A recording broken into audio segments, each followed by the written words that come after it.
Bonjour à tous et bienvenue pour cette session de trading en live pour la publication de l'indice ISM manufacturier aux États-Unis qui va être publié dans 15 minutes. Les chiffres du secteur manufacturier qui vont probablement déterminer l'évolution du dollar américain ainsi que les indices boursiers aux États-Unis cet après-midi avant la clôture des marchés ce soir.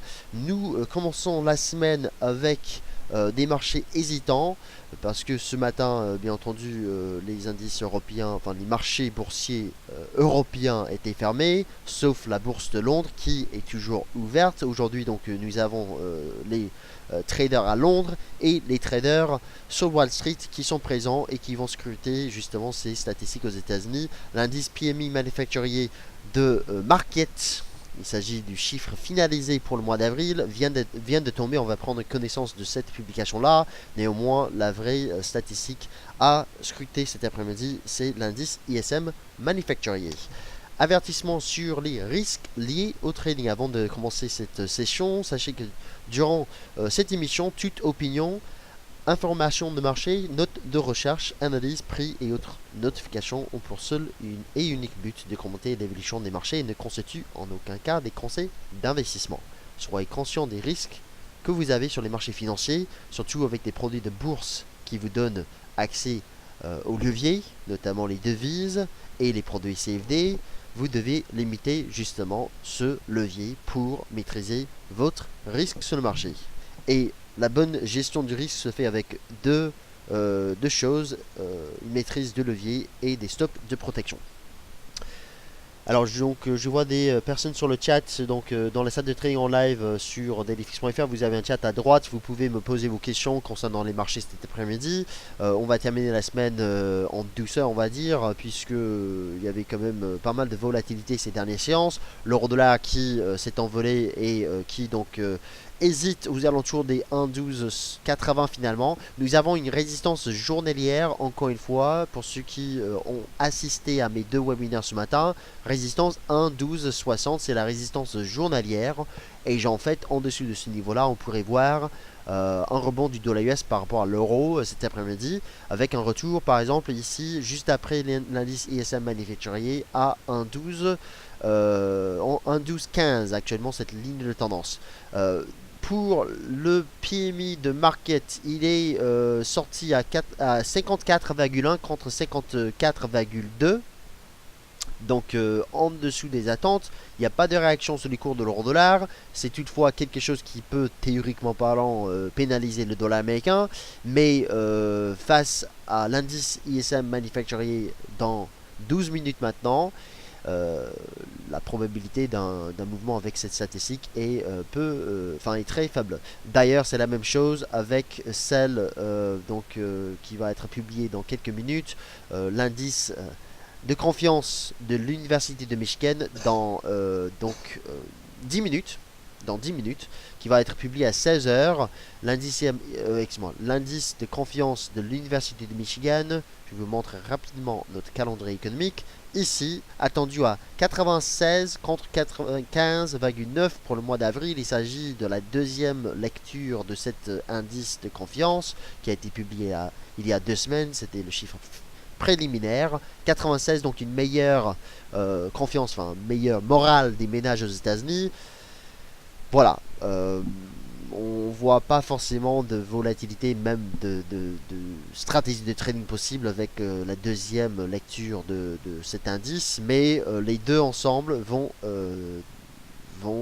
impacter le billet vert, bien entendu. Je m'intéresse en plus de l'indice ISM, donc attendu en hausse à 52, et c'est quelque chose qui peut, théoriquement parlant, soutenir le dollar US. Si vous avez lu mes dernières analyses ce matin écrites sur l'euro dollar, par exemple, j'ai dit clairement que l'indice ISM pouvait soutenir le billet vert, puisque après 5 mois de baisse pour cet indice, ralentissement dans le secteur manufacturier aux États-Unis, une hausse en avril pourrait justement entraîner un petit rebond du dollar US. Déjà, il arrive à rebondir contre pas mal de devises depuis mercredi soir avec la Fed, mais en fait l'euro est une devise forte avec la remontée des taux obligataires. Et donc en fait logiquement, si cette statistique ressort au moins en ligne aux attentes, mais même supérieur aux attentes, le dollar US pourrait rebondir contre l'euro cet après-midi. Je m'intéresse en plus de cette statistique euh, à celle en fait qui est liée à l'indice ISM, et en fait c'est l'indice ISM des prix payés. En fait c'est un indicateur, on va dire, c'est une mesure d'inflation, et en fait c'est l'inflation en amont. C'est pas forcément l'inflation mesurée par les prix à la consommation, plutôt par les prix payés pour des matières premières, par les justement dans le secteur manufacturier, bien entendu. Logiquement, quand vous payez donc des entrées plus chères des matières premières pour la fabrication de biens, derrière vous vendez ces biens à un prix supérieur, et en fait enfin, ça va en fait être transmis finalement aux consommateurs, et donc une hausse des prix à la consommation, bien entendu, donc une hausse de l'inflation. Je m'intéresse à cet indicateur puisqu'il est attendu en hausse à 42 contre 39. Et en fait, quand il est sorti à 39 le mois dernier, c'était pour le mois de mars, je me rappelle qu'on a vu quand même le billet vert, le dollar US, un petit peu sous pression. Pour la tendance justement de cet indicateur, j'utilise Forex Factory. Voilà la baisse de l'indice des prix payés ISM en dessus des 50. En fait, nous avons un ralentissement non, même une baisse en fait des prix payés par les acteurs dans le secteur manufacturier aux États-Unis. Et donc c'est quelque chose qui peut pénaliser les anticipations en matière d'inflation. D'ailleurs, pour l'indice de confiance de l'Université de Michigan, il y a également un indicateur lié à l'inflation. En fait, il s'agit d'un sondage, et en fait, on voit que cet indicateur monte. Donc, en fait, deux statistiques d'inflation, mais en fait, ce sont des indicateurs avancés qui vont pas entraîner beaucoup de volatilité, mais qui seront quand même à scruter parce que on parle de l'inflation, on parle des banques centrales en ce moment, surtout la Fed. Donc, c'est quand même quelque chose à regarder. Je reviens sur mes graphiques. Donc l'euro-dollar, techniquement parlant, qui risque de retracer un petit peu de son mouvement de hausse cette semaine. Quand vous regardez l'euro-dollar, ce qu'il a fait cette semaine, c'est quand même très bullish. Hein. Mais voilà la résistance sur cette paire de devises, 1,1266. Retracement de 38,2% de cette baisse ici. Et donc on peut quand même voir une baisse des cours. Après quoi? Après 1, 2, 3, 4, 5, 6 séances consécutives de hausse. À un moment donné, le marché va se calmer. Et j'estime qu'il peut se calmer ici. Par contre, je ne suis pas pour autant vendeur de l'euro-dollar. Je pense qu'il est intéressant de profiter de ce repli pour acheter la paire la semaine prochaine. En swing, en fait, la zone est 1,1050, 1,11. Techniquement parlant, c'est désormais une zone qui pourrait nous présenter des opportunités d'achat pour viser à nouveau des 1,1266.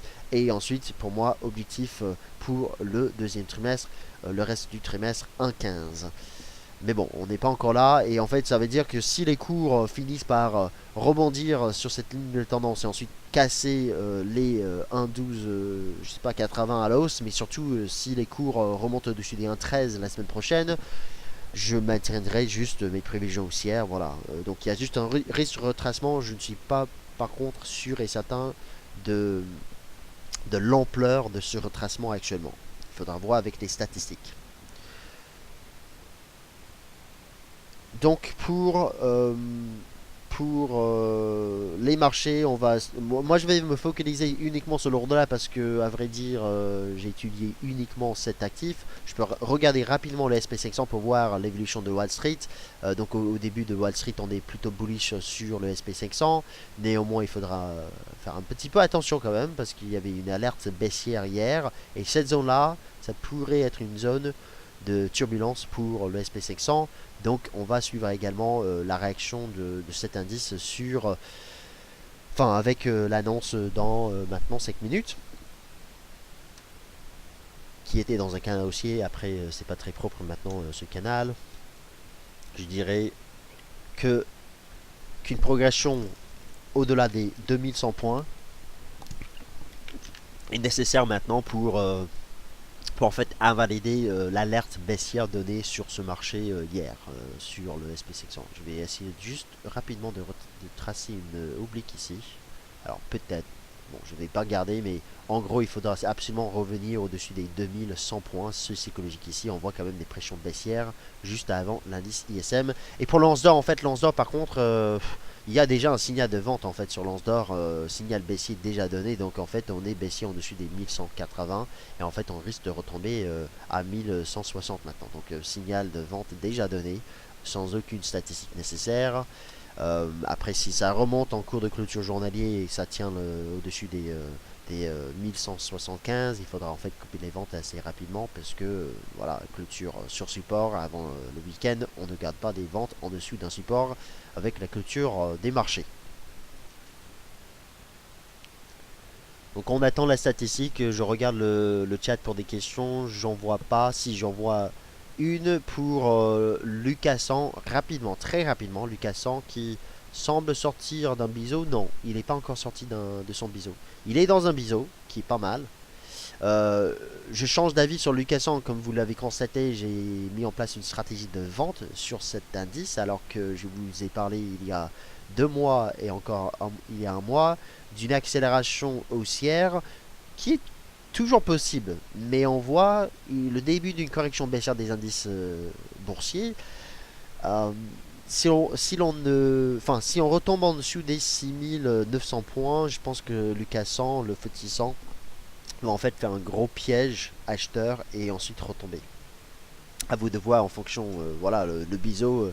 D'une façon, pour ceux qui veulent shorter ce marché, euh, à l'approche des 7100 points désormais, il faudra faire attention au niveau du sentiment acheteur. Moi, je change d'avis parce que je vois, force est de constater qu'on a du mal à monter en ligne droite, comme espéré. C'était plutôt en fait un trade de momentum que j'ai espéré et on l'a pas.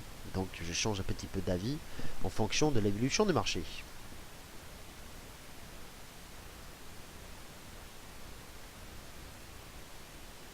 Est-ce qu'il est possible de passer à l'achat sur l'USDN?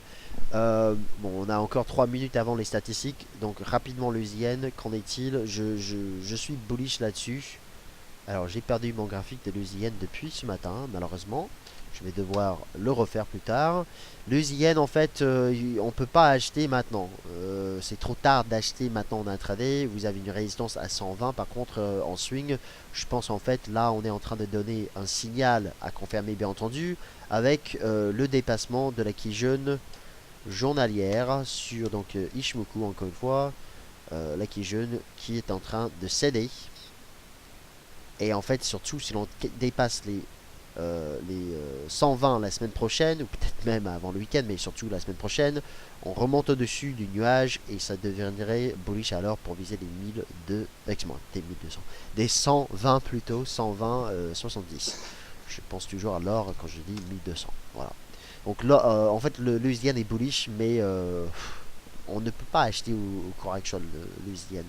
Après, je n'ai pas en fait un niveau d'achat sur repli, j'ai pas étudié le graphique court terme comme l'or dollar. Je suis vraiment focalisé sur l'or dollar parce que de toute façon c'est la paire de devises sur laquelle je me spécialise et aussi sur laquelle enfin, les traders forex sont focalisés. Une minute avant les statistiques, vous pouvez suivre ces statistiques bien entendu dans la section news en temps réel sur notre site. Donc la section ici, actualité des marchés, news en temps réel, et vous aurez ces statistiques qui vont sortir. Alors donc ici dans quelques minutes, l'indice de confiance de l'Université de Michigan. Moi je vais juste cacher cette page là et en fait je vais suivre avec vous donc ces statistiques qui vont sortir, qui vont entraîner peut-être un repli de l'euro dollar si le dollar est soutenu avec l'indice ISM. Et ne tradez surtout pas dans les secondes qui suivent les statistiques. C'est une règle du trading à suivre. Bon, ça va bouger à partir de maintenant. J'ai 51. Excuse-moi, non, j'ai 51,5 contre 52, donc inférieur aux attentes. Ça pèse un petit peu sur le dollar US, donc l'euro dollar est en train de casser sa résistance. Mais c'est une résistance journalière, donc il faut aussi confirmer, bien entendu. On a 51,5 pour l'indice des prices, enfin des prix payés, 40,5 contre 39. On a 95,9 pour l'indice de confiance contre 93, donc enfin, en hausse. Et donc nous avons aucun changement au niveau de l'activité manufacturière en avril. Donc pour l'indice des prix payés en fait de l'ISM, la publication est inférieure aux attentes, néanmoins c'est quand même une hausse, c'est 40,5 contre les attentes à 42 et un chiffre précédent à 39.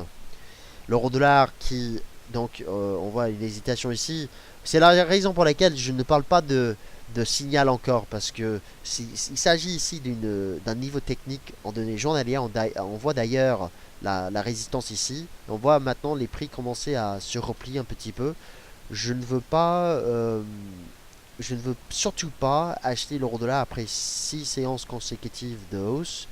Par contre, en fait, même une petite vente en intraday peut se tenter. Après, moi, je ne suis pas vendeur, donc ce sera sans moi. Mais si vous êtes en fait à la recherche d'une vente, par exemple, de l'euro-dollar, parce qu'on voit comme une hésitation ici, désormais, vous avez une résistance à 1,1290. Mais soyez conscient que voilà, le marché est haussier, la plupart des traders particuliers est à la vente. Moi, je ne suis pas, parce que de toute façon, même s'il y a une résistance à trader ici et journalière, je pense que si c'est pas aujourd'hui, je pense que tout de même, on va remonter au-dessus de cette zone pour aller chercher les 1,15. Ouais, les coûts, en fait, sont arrivés à faire de nouveaux plus hauts. Ça, c'est en fait c'est un élément positif, on va dire, pour la paire, mais il en faudra plus. Je pense qu'en fait, nous avons un essoufflement des pressions acheteuses à l'instant sur la paire euro-dollar. Et donc, si vous voulez vendre, c'est maintenant. Qu'en est-il de l'SP, enfin du SP 500? Il est soutenu par les statistiques, même si ces statistiques sont inférieures aux attentes, donc déception officiellement. Mais vous savez, en fait, des fois, avec des statistiques décevantes, on a des spéculations vis-à-vis de la Fed, par exemple. Moi, je ne suis pas vraiment très à l'aise avec des stratégies basées sur les spéculations vis-à-vis de la Fed, avec ces statistiques ici. Mais voilà, l'indice ISM Manufacturing inférieur aux attentes. L'inflation, il n'y a pas de problème. Et puis l'indice de confiance de l'Université de Michigan en hausse, mais inférieur aux attentes tout de même. Donc, enfin même pas en hausse en fait, en ligne avec le chiffre précédent et inférieur aux attentes. Donc en fait, toutes les statistiques sont inférieures aux attentes. Et le marché, pour l'instant, n'a pas de problème avec ça. Il y a aussi des résultats trimestriels qui, bien entendu, impactent le marché. Donc l'euro-dollar est en train effectivement, de faire sa baisse, hein. Je pense que là, on a un piège acheteur et c'est exactement ce qu'il faut pour la semaine, la fin de semaine en baisse sur l'euro-dollar. Qu'en est-il de l'USD-Yen maintenant? Qui est soutenu, ah c'est joli en fait, la qui jeune en 30 minutes qui est en support là, mais tout de même en support. Donc en fait je serai beaucoup plus à l'aise finalement si vous avez vendu ou si vous vendez maintenant sur l'euro-dollar. Après il faut vraiment casser à la baisse ce support ici pour espérer une neutralisation de la dynamique baissière, enfin haussière plutôt, dynamique haussière. Mais ce qu'on fait là, c'est assez bearish en intraday. Je vois quand même que c'est assez bearish en intraday, sachant qu'on échoue sous une résistance journalière. Là, nous avons le piège ici. C'était en fait justement le même price action quand on était à 1,40 le 8 mai 2014. Même chose, en fait, on cherche de nouveau plus haut avant de décrocher. Et donc, en fait, on va tester cette ligne de tendance. Et là, par contre, il y a un risque de cassure de cette ligne de tendance. Pour revenir finalement où? Pour revenir dans des zones beaucoup plus attractives d'achat, plus bas ici. Là. Donc en données journalières, vous avez une zone qui pourrait freiner cette baisse, mais par contre, peut-être pas avant. Donc des supports ici qui sont en risque parce que ces supports sont assez hauts. Avec ces 6 séances consécutives de baisse, l'euro-dollar ici risque de ne plus monter et direct depuis cet après-midi maintenant, on pourrait repartir un petit peu à la baisse. Je ne serais pas surpris de voir l'euro-dollar clôturer dans le rouge ce soir. C'est mathématique, 6 séances consécutives de baisse, on va se calmer. Par contre, on peut remonter après.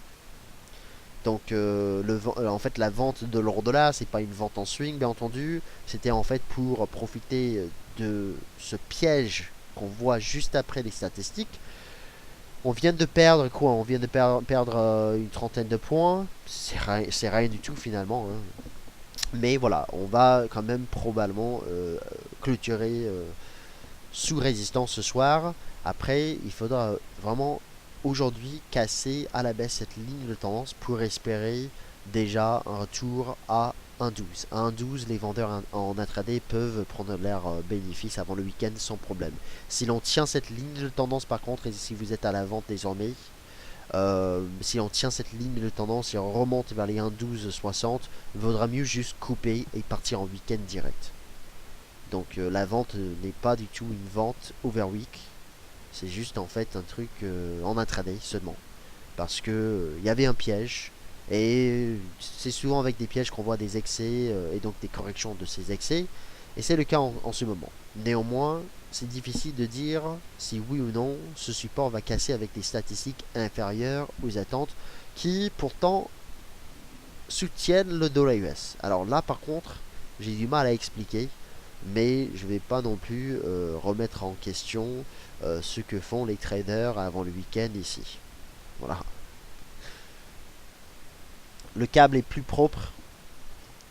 Bon, on va regarder rapidement le GBP/USD. Je me suis pas du tout intéressé à la livre sterling aujourd'hui.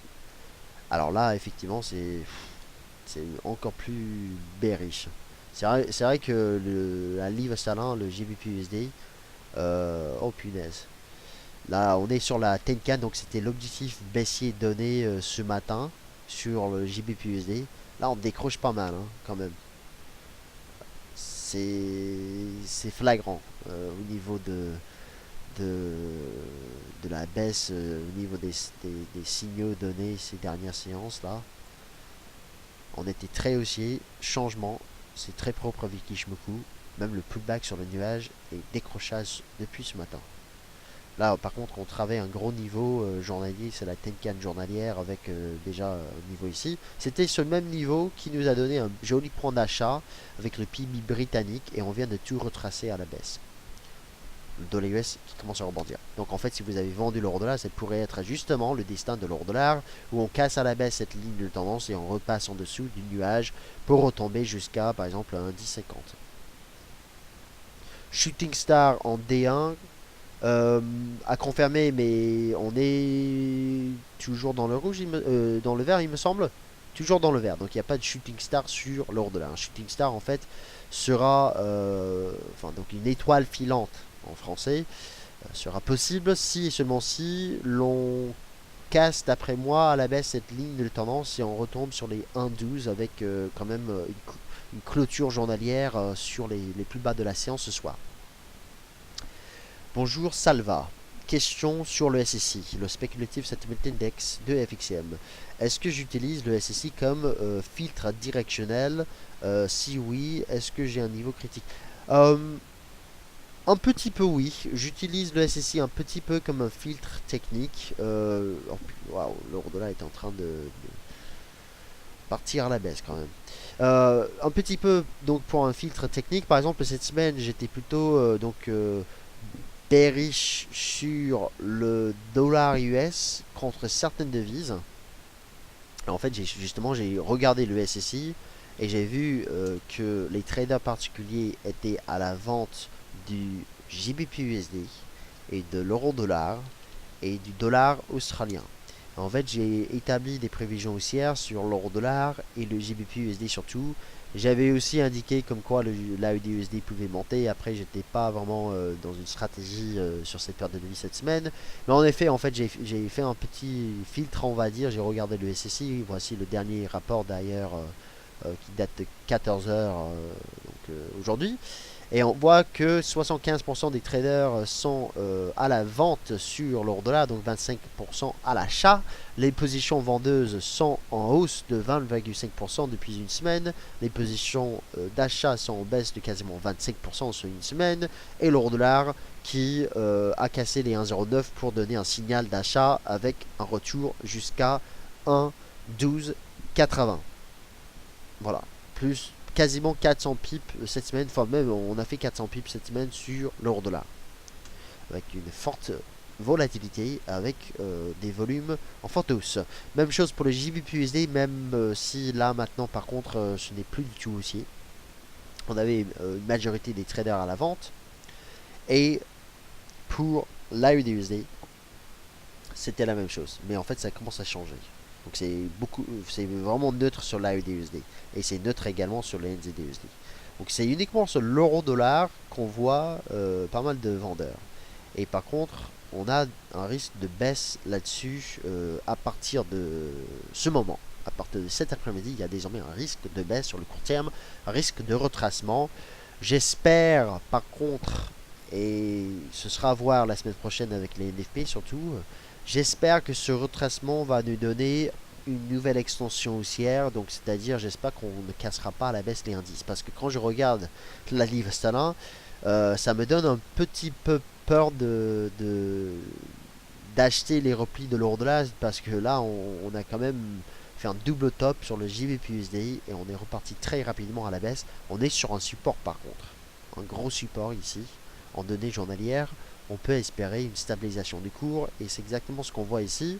Et pour le yen 120 qui pourrait, alors officiellement 120 est atteint, donc l'analyse que j'ai écrite hier comme quoi le yen devait atteindre les 120 avant le week-end, cette analyse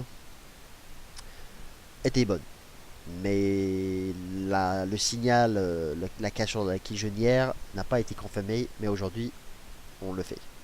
D'ailleurs, donc nous sommes vendredi et vous avez des mouvements tradables. Donc on vient de voir qu'on pouvait vendre l'excès haussier de l'euro-dollar, alors que moi je suis quand même haussier sur cette paire de devises. Je vois quand même qu'aujourd'hui c'était pas un jour où on achetait l'euro-dollar, c'était surtout là où on commence à prendre des bénéfices avec un objectif. Je vous ai donné deux cibles à la hausse avec la cassure des 1,10, 1,10,50, 1,11,20, c'était 1,12 40, donc ça c'est fait, et ensuite 1,15. Donc au moins cette première cible est atteinte cette semaine.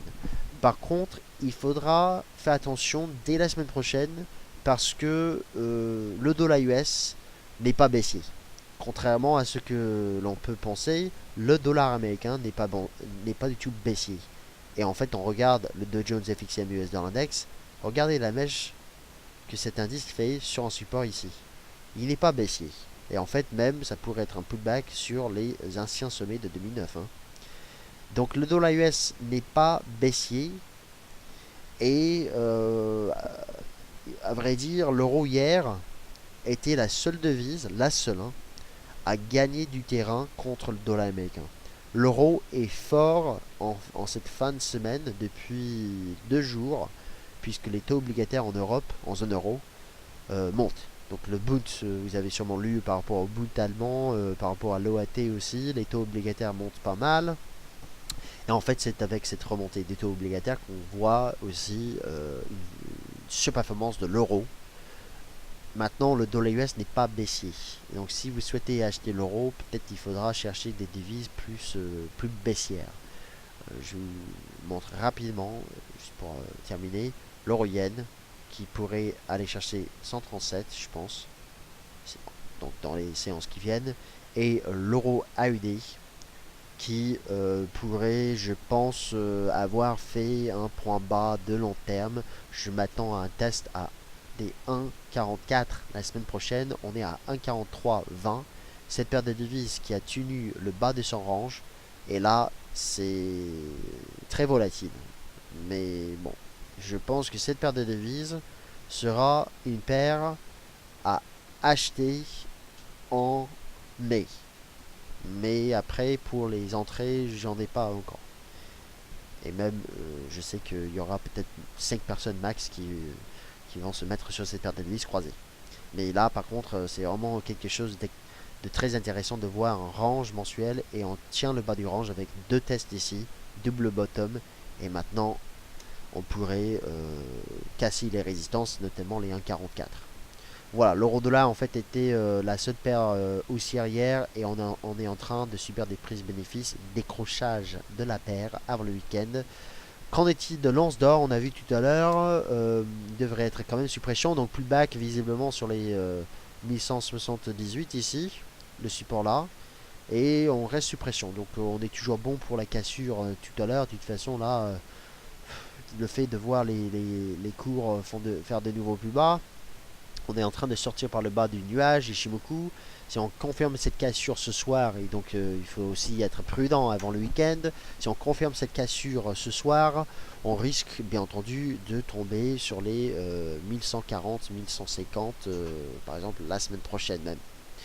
Donc l'once d'or risque de confirmer une cassure, mais on n'est pas tout à fait là. En données journalières, je vois qu'on est suppression, on est sur le support, sur le fil du rasoir, on va dire. Par contre, en intraday, on voit plutôt une espèce de pullback ici, avec un support ici, petit rebond depuis hier soir, et ensuite décrochage. Voilà, il faudra peut-être attendre un petit peu, surtout ne tenez pas des positions overweek si le support n'est pas cassé de manière franche. Je pense en fait surtout il faudra, enfin moi j'aimerais plutôt que ce métal casse carrément les 1170 avant le week-end, comme ça on est 98% sûr et certain que le support casse.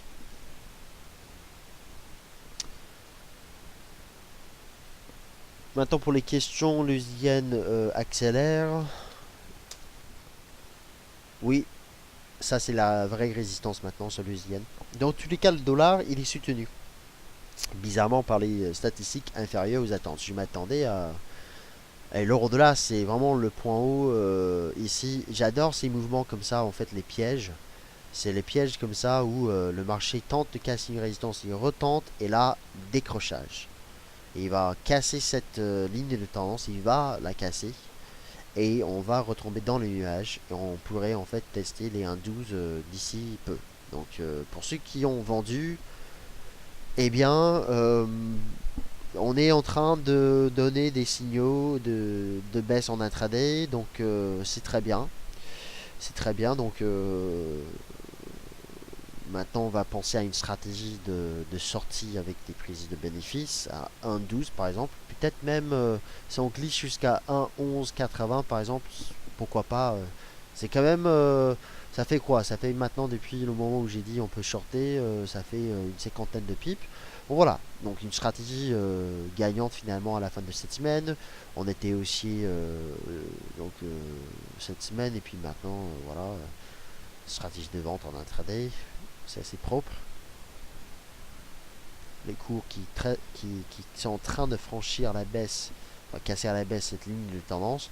Vu le momentum, en fait, je pense qu'on va de toute façon casser cette ligne de tendance. Après, je ne suis pas vraiment à l'aise avec les stratégies de vente avant le week-end comme ça. À vous de voir.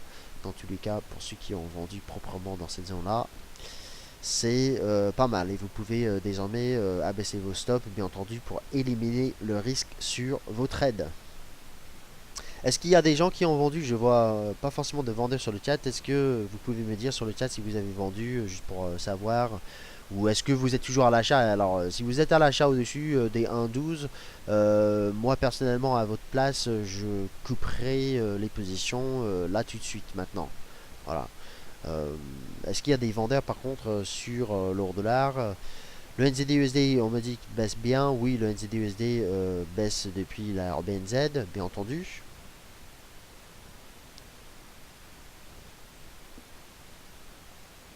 Le NZD-USD qui a fait un double top d'après moi et donc en effet qui est baissier. Alors, il y a un visiteur qui me dit... Alors, donc voilà, les vendeurs de l'euro dollar, 1,1251, bon prix, bravo. 1,1280, 0,3 pour Pablo. Il vous a battu, visiteur. Je vois Ressus à la vente. Je vois vendu... alors, je vois visiteur par contre 1,2310. Alors, je sais pas en fait si c'est 1,2310 ou plutôt 1,1230, je sais pas. Vente, je vois visiteur 1,1267 et 1,1255. Ok, vente 1,1265. Je vois Guidel 56, j'ai coupé achat, j'attends bouger H1 pour vendre. Ok, mais bon, on est vendredi, C'est là où justement il est 16h20, on va plutôt partir en week-end. On pourrait vendre en fait la semaine prochaine plutôt. Mais bon, bravo déjà pour l'achat.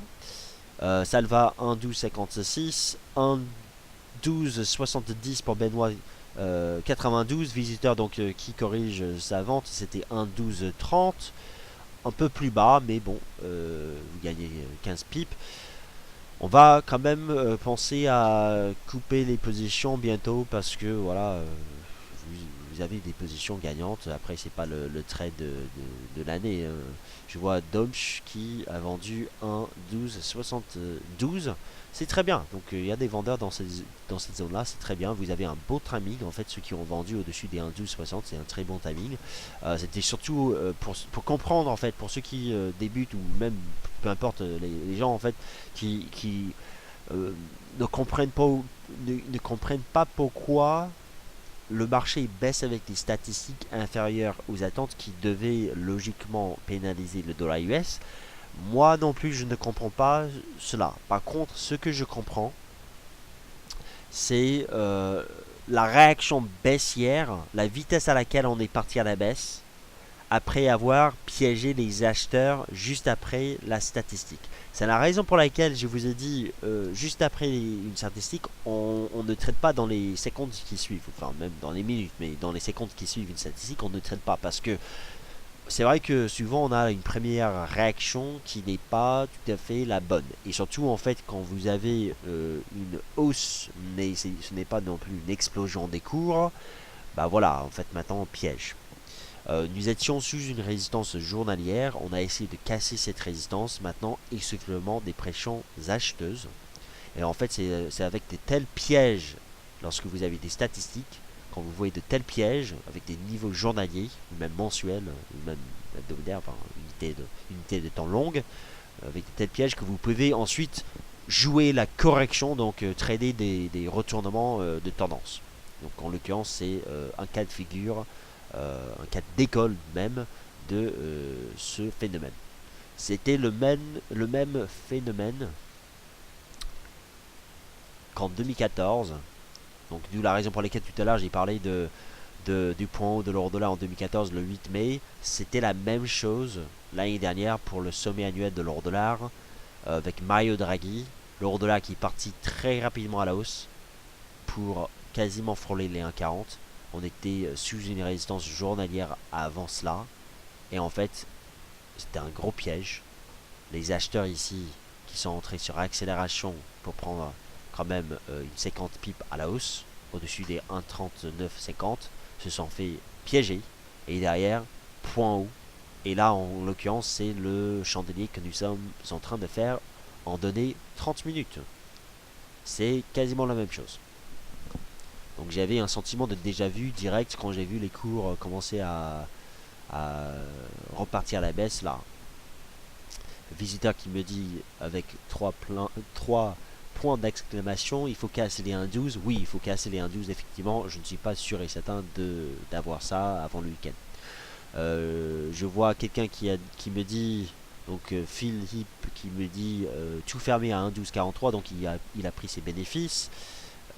Visiteur qui a vendu à 1,12,10, un peu trop bas quand même pour une stratégie en intraday. Enfin, moi je trouve ça un peu. Enfin, c'est trop bas.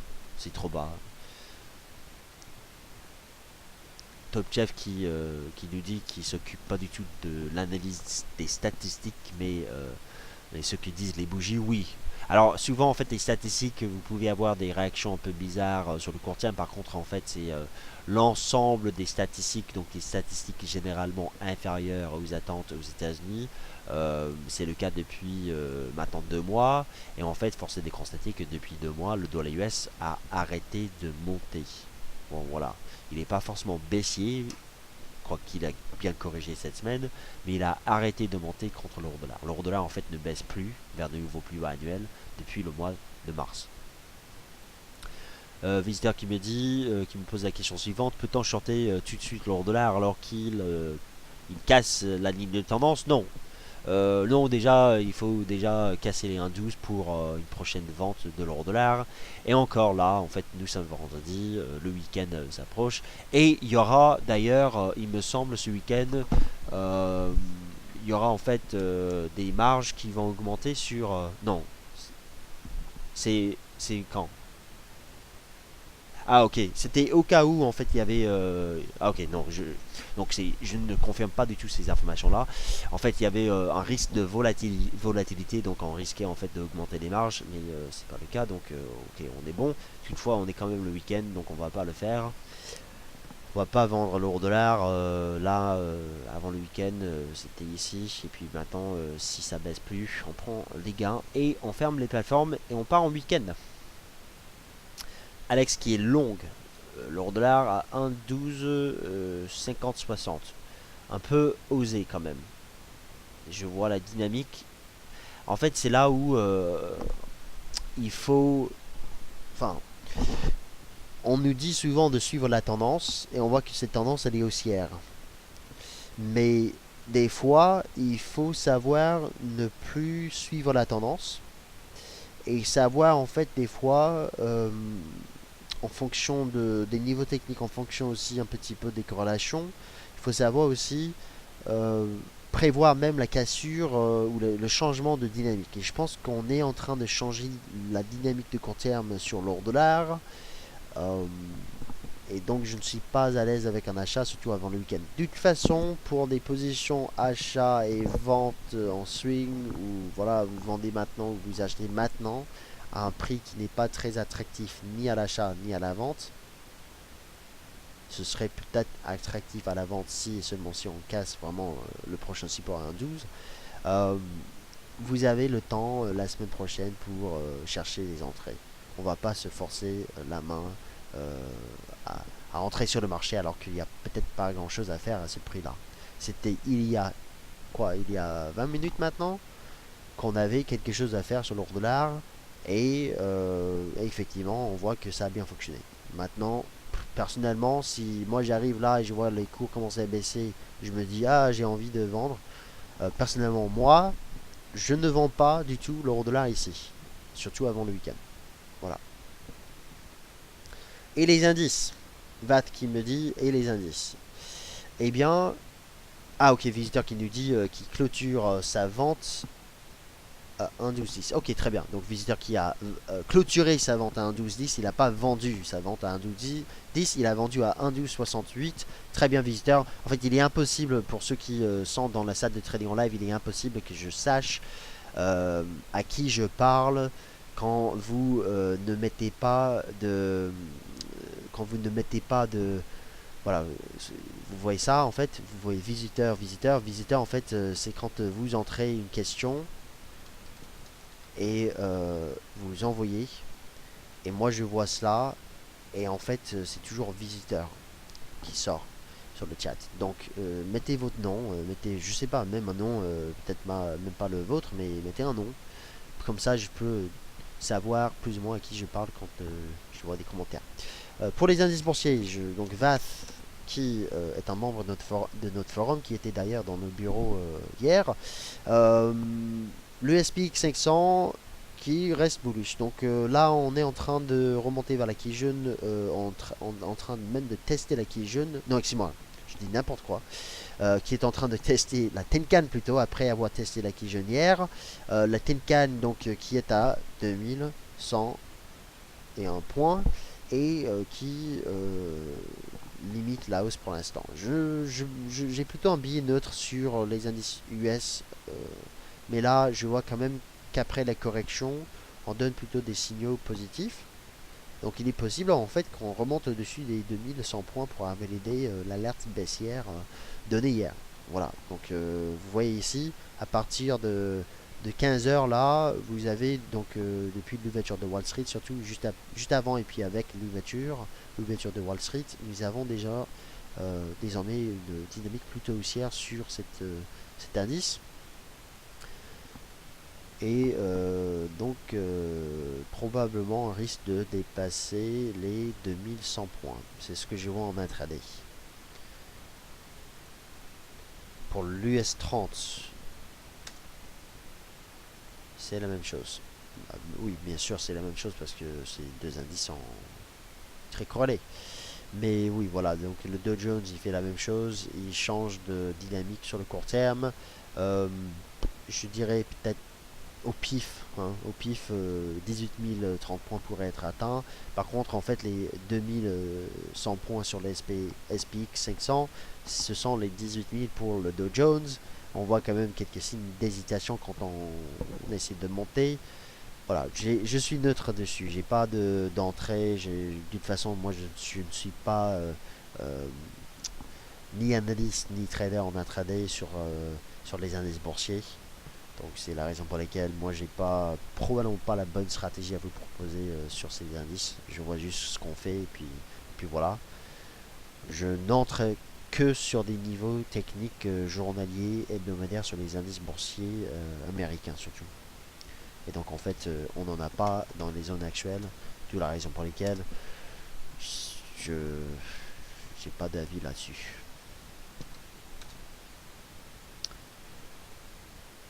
Est-ce qu'il y a d'autres questions? Si le dollar US monte, est-ce que l'euro dollar continuera à monter? Alors, c'est une bonne question. Je pense que oui, Guidal56. Alors, tant que l'euro est soutenu par la hausse des taux obligataires. Et ça, en fait, c'est un nouveau sujet. Mais bon, je ne sais pas si ce sera quelque chose qui peut nous donner une hausse durable de l'euro non plus. Je ne pense pas que la hausse des taux obligataires va durer sur le long terme, bien entendu. Toutefois, nous entrons dans un nouveau cycle, une nouvelle période sur les marchés, et il y a un nouvel thème qui arrive, et donc en fait l'euro pourrait être soutenu par la hausse des taux obligataires, après quand même une forte baisse depuis la fin de 2013 même.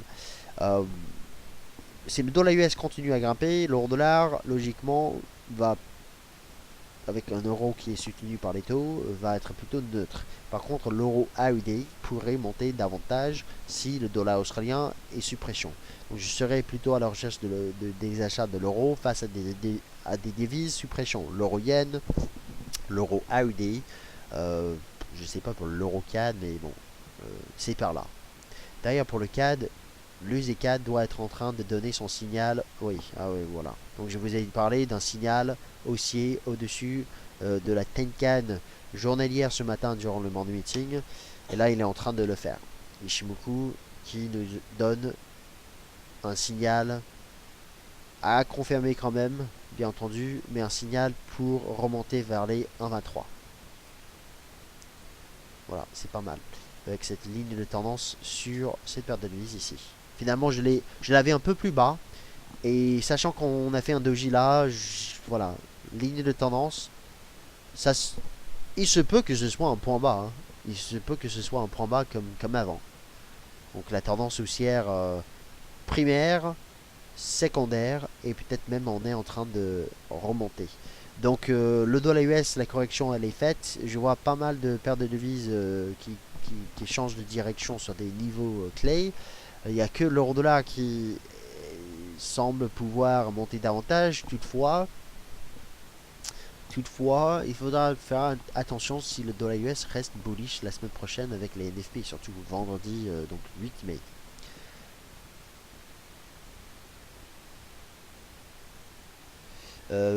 Donc quelqu'un visiblement aux États-Unis, je sais pas si c'est vraiment quelqu'un aux États-Unis, mais qui m'écrit un petit peu en français, un petit peu en anglais, qui me dit qu'il était perdu, donc vous étiez perdu USA, donc vous avez perdu le sens, mais maintenant tout va bien. Ok, bah merci à vous de nous avoir suivis depuis les États-Unis. Thanks a lot for following us on dailyfx.fr. Voilà. Ça fait plaisir de trouver des traders qui nous suivent depuis d'autres pays, d'autres régions, l'Amérique du Nord, les traders canadiens, j'imagine qu'il y en a pas mal. Après, je sais que la majorité de nos lecteurs sont en France. Casio 14 qui a gagné à l'achat sur l'euro yen, excuse-moi, l'USD plutôt, avec un achat à 118,70 juste juste après au début de la conférence de presse de Kuroda. C'est très bien. Donc vous hésitez à encaisser. Moi je pense au moins la moitié. Casio donc qui nous affiche un gain, je vais pas citer, mais qui affiche un gain quand même assez conséquent sur le chat. L'Uzienne, bon, il franchit la résistance. Après, bon, je ne sais pas si on. Ce qui est sûr et certain pour moi, c'est que si j'étais à votre place, Casio, je tiendrais au moins la moitié de la position. Peut-être j'encaisserai une petite partie sur un objectif de cours ici. Par contre, là, ce qu'on est en train de faire, de toute façon, je pense qu'on remontera au-dessus des 1,20, des 120 de toute façon. Donc, vous avez quand même intérêt à tenir euh, au moins une partie. Après, si vous voulez encaisser par exemple un tiers ou un quart même de cette position, pourquoi pas. Mais voilà, le prochain objectif pour moi, 120, 70. Il faudra par contre casser les 120 ce soir en cours de clôture journalier. Bravo à vous, Casio.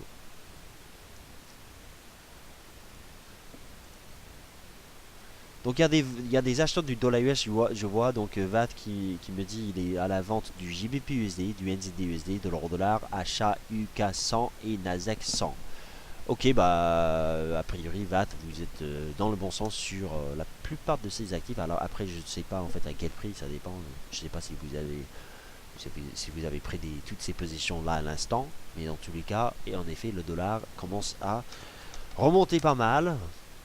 Le voilà, mais qui va arriver sur le Dow Jones FXM US Dollar Index sous une résistance d'ici peu. D'ailleurs, pour ceux qui sont à l'achat du dollar, ça peut être en fait justement une stratégie de sortie des achats du dollar US, enfin voilà, des prix et bénéfices. Donc pour Casio par exemple, surveiller le Dow Jones FXM US Dollar Index à l'approche des 11 890 points, parce qu'il s'agit quand même d'une zone de résistance désormais. La ligne de coup du double top ici. Et en fait là, on pourrait voir un arrêt temporaire de la hausse de la US et peut-être même un repli direct lundi, à partir de lundi. Donc si l'on teste les 11 880 points sur le Dow Jones FXM US Dollar Index avant le week-end, c'est là où vous aurez le meilleur timing pour des prises et bénéfices sur les shorts euro-dollar par exemple, pour des achats USD Yen. Donc je reviens sur l'euro-dollar. Ça nous donnerait un objectif peut-être juste... non, l'euro-dollar il veut vraiment pas casser les 1,12. Donc ça nous donne quand même un objectif prolongé vers les 1,12 sur l'euro-dollar. Je suis vraiment pas sûr et certain que l'euro-dollar puisse baisser fortement ce soir, avec l'euro qui est quand même plutôt bullish. L'euro reste une devise bullish, il n'y a aucune raison de penser que l'euro comme devise va partir à la baisse avant le week-end. Même il y a plutôt un risque de hausse avec les informations concernant la Grèce, enfin les informations récentes. Guidel C6 qui nous dit qu'il est à l'achat de l'USDK, donc ça c'est très bon. SP500, ok, et le JP225. Alors le JPN 225 c'est le Nikkei 225. Je sais pas si ça c'est une bonne stratégie ou pas, mais en effet logiquement, sachant que le yen explose, le JPN 225 avec les indices US est en train de monter aussi. Et en effet, lui en fait c'est peut-être le début d'un signal hein, sur le JPN 225.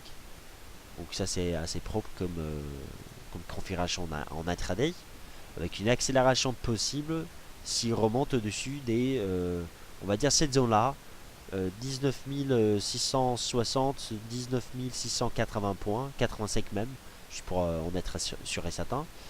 Voilà, cette zone là, c'est une zone au-dessus de laquelle on pourrait avoir une accélération de la hausse avec des objectifs plus hauts, voilà ici, avec 19 850 points. Mais là, en effet, il fait une espèce de... Je ne sais pas si c'est une épaule tête-épaule ou plutôt un rounding bottom. Mais voilà. Et donc il a tenu et il commence à monter. Et maintenant, il y a un changement de la dynamique des prix sur le court terme.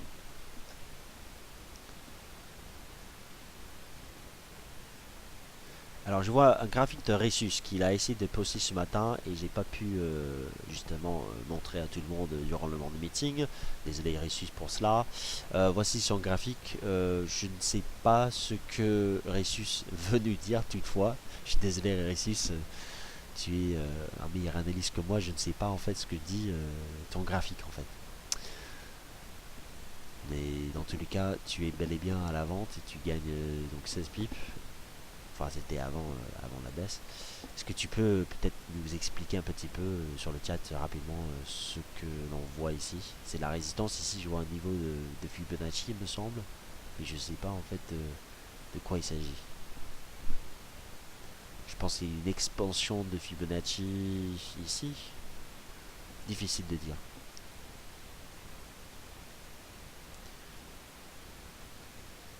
Par quel miracle le dollar US est-il soutenu? Ah, je sais pas. C'est une bonne question. Je sais pas. Très sincèrement, c'est pas très logique avec des statistiques inférieures aux attentes que le dollar US rebondisse, mais bon, c'est comme ça. Et on va faire avec. Il n'y a plus de statistiques à scruter. Donc en fait, déjà, si vous avez vendu l'euro dollar, ou peu importe en fait la perte de devise, si vous avez acheté le dollar US, le NZD qui revient sur ses plus bas de la semaine. Si vous avez acheté le dollar US, pensez à des prises de bénéfices avant la fin de la semaine. Par contre, pour le NZD, là par contre, c'est un signal en cours avec un double top là-dessus. Donc pensez quand même à alléger des positions avant le week-end. C'est toujours quelque chose qu'on dit chaque vendredi. Et enfin, dernière annonce, le concours sur notre forum ce week-end, vous avez le temps de publier une analyse sur l'indice boursier DAX. Et la meilleure analyse va gagner, enfin le meilleur analyste finalement va gagner un iPad R2. Il y a aussi d'autres lots à gagner, notamment des bons d'achat pour des indicateurs et des applications sur fxmaps.com. Mais première place, c'est un iPad R2. Et c'est très simple. Vous allez sur notre forum et vous faites une analyse du DAX. Déjà, on en a plusieurs. Et avant de le faire, lisez bien le règlement du concours pour donc voir sur quelle base on juge justement les analyses. Il y a donc une explication. Donc lisez bien cette explication. Vous trouvez les informations pour le concours. Je vais d'ailleurs vous envoyer ces informations maintenant sur le chat. Concours sur le DAX. Si vous n'êtes pas membre de notre forum, vous vous inscrivez ici. C'est simple, ça prend quelques minutes tout simplement. Et vous nous partagez donc votre analyse sur l'indice boursier DAX. Le mois prochain, il y aura un nouveau concours probablement avec un nouvel actif à analyser. Donc ça c'est quelque chose, j'espère, qui sera récurrent sur notre site, des concours pour justement on va dire remercier les membres qui participent sur le forum. Il y a pas mal de membres en fait qui sont toujours là, qui sont toujours, qui sont restés surtout quand les temps étaient durs, quand les temps étaient difficiles, mais même les jours où on est en forme. Et en fait, ceux qui partagent sur les fils scalping sur les indices boursiers avec Sylvain, ceux qui continuent à poster sur l'euro dollar, je pense toujours à Ressus par exemple, mais aussi Pascal, aussi Abdelmalek, il y en a pas mal. Et bien, pour vous remercier, pour vous donner justement un petit peu d'importance sur notre site, vous avez des concours qui vont être organisés chaque mois. Et donc celui-ci, vous avez jusqu'à lundi prochain pour poster une analyse sur le DAX. Ça n'est pas forcément une analyse très longue. Et n'ayez surtout pas peur de vous mouiller un petit peu. Voilà, comme un analyste. Prenez un peu de risque, mais bon, après c'est votre analyse. Est-ce qu'il y a des questions avant de quitter cette émission, de vous quitter? Donc je vois Donc quelqu'un qui vend le dollar index, bon, un petit peu trop. Alors, quelqu'un me dit que l'euro dollar, je pense pas que l'euro dollar monte. Quelqu'un qui... Ah ouais, bah il ne veut pas baisser. Il ne veut pas baisser. Bon, c'est pas, on va pas s'affoler non plus. Je vois quelqu'un qui met un commentaire avec trois points d'exclamation. Je commence à me dire, ah. Alors pour alors, je cherche en fait justement les commentaires de Ressus tout à l'heure sur son graphique. J'ai cru en avoir vu. Je les vois pas.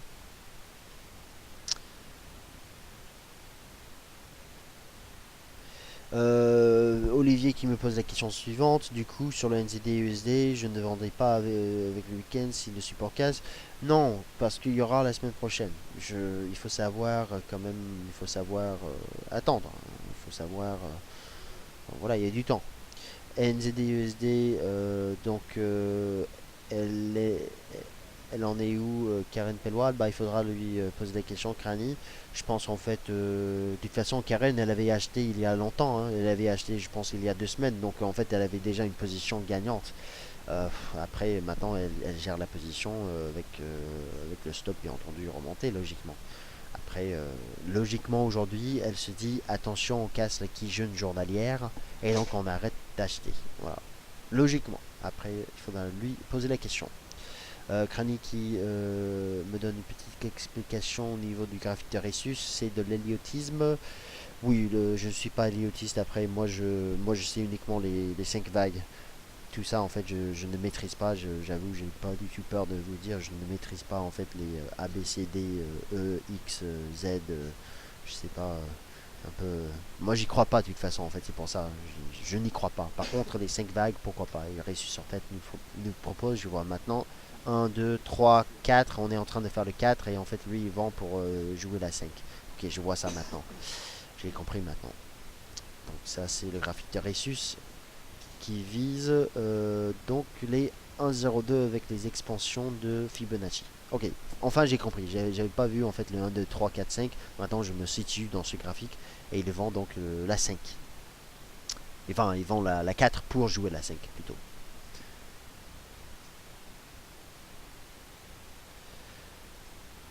Quelqu'un me dit Euroboom. Non, je pense pas. Je pense pas. Je ne pense pas. Visiteur, bonjour. Karen fera-t-elle un live lundi? Karen n'est pas actuellement présente en France, donc non. Euh, Elle va revenir, mais pas tout de suite. Elle est hors marché en fait officiellement en ce moment. Enfin peut-être pas hors marché, mais elle fait pas trop d'analyse parce qu'elle s'occupe d'autres dossiers en ce moment.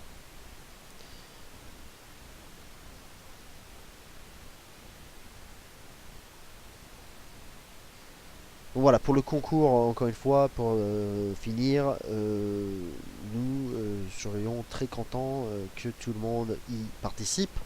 Ça ne coûte rien du tout de donner quelques lignes d'analyse. Voilà, lisez bien le règlement par contre pour voir sur quelle base on juge, notamment l'analyse technique, l'analyse fondamentale, le money management, enfin la stratégie de trading, et puis on verra bien si votre analyse est aussi bonne, c'est-à-dire est-ce que votre analyse, vous étiez haussier ou baissier, si vous avez atteint des objectifs ou pas.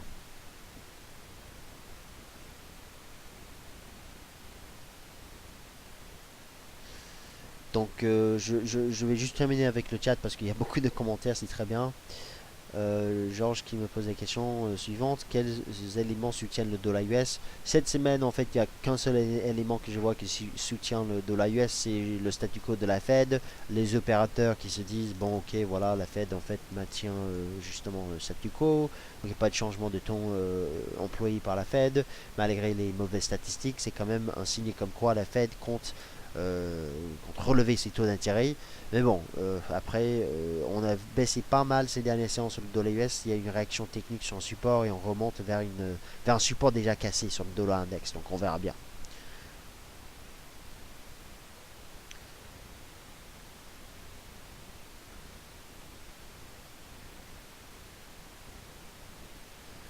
Bon, voilà, j'arrête là, je vois plus de questions.